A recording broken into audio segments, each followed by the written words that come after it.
Welcome back, everybody. Today we're going to be going over how to use Airtable as a database.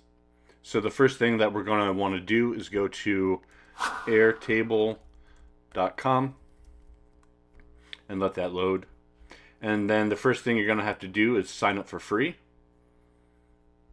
And so you have the option to continue with Google, continue with single sign-on, or just use an email address. I'm going to continue with Google. I'm going to use the email address simple.address2424 at Gmail. And then continue with Airtable. And it's going to ask you what type of team you're on, marketing, HR, and legal, other options. Let's just say we're in sales and account management. Hit continue. And then you can add people to your team or send a link to their email. I'm going to skip this part. And make your data more powerful by moving to Airtable. You can use Google Sheets, CSV, Microsoft Excel, paste table data. We're just going to go ahead and continue without that option. And again, we're going to exit because we're going to be setting up a database by scratch today.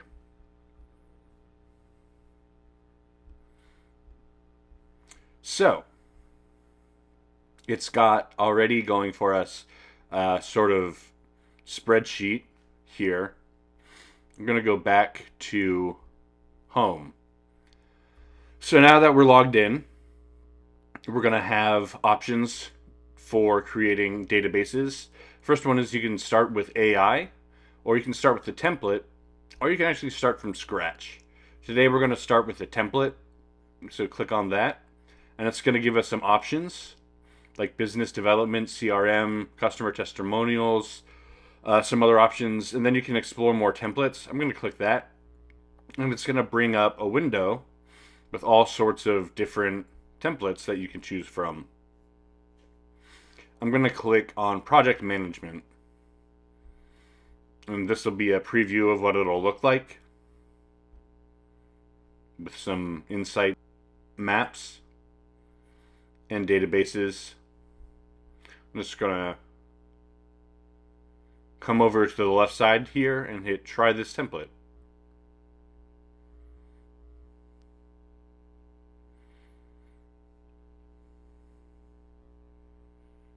Cool. It's going to bring us to an app directory for our new database.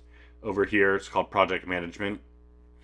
And you can have My Tasks, Projects and Tasks, Schedules.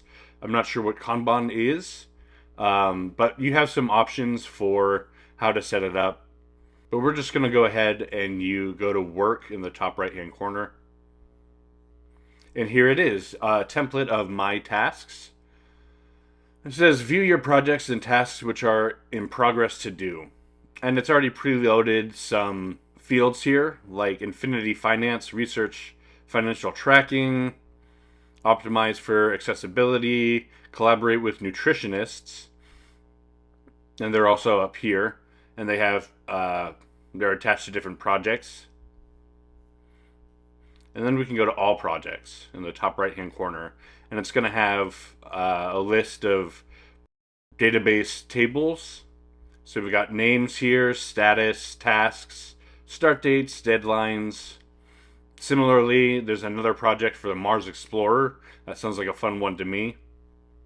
And we're going to have conceptualize VR experience storylines, design 3D models of the Martian landscape, all sorts of fun tasks to look through. But this is how easy it is to use a template. It sets it up all for you, and you can start working immediately with a database. So there is another way to make a database. So if we go back to home, there's an option called Start from Scratch. So now we're going to look at that. And here we are back at a blank database. So it's got names, notes, assignee, status. And so we can come over here in this plus button and add another column. And we're going to add a field called address. And see it pops up there. And you can always create another table from scratch. And this will be table 2. Before we had table 1. And we could add maybe email address. And then since we're doing this from scratch, it'll all be manual. You can add a name, maybe John Doe. Notes, the coolest kid. Status, done. And the email address is just going to be email@email.com. And from here, you can look on the left-hand side to create grids, calendars, galleries, Kanban, timelines, lists, all sorts of options and features that you can use to manually set up your database. And it's really that easy. It's just a lot of work to do it the from scratch way versus using a template where it puts it all, a whole bunch of data in there for you to work with at the start. So if you like this video, please like and subscribe, and I'll see you next time.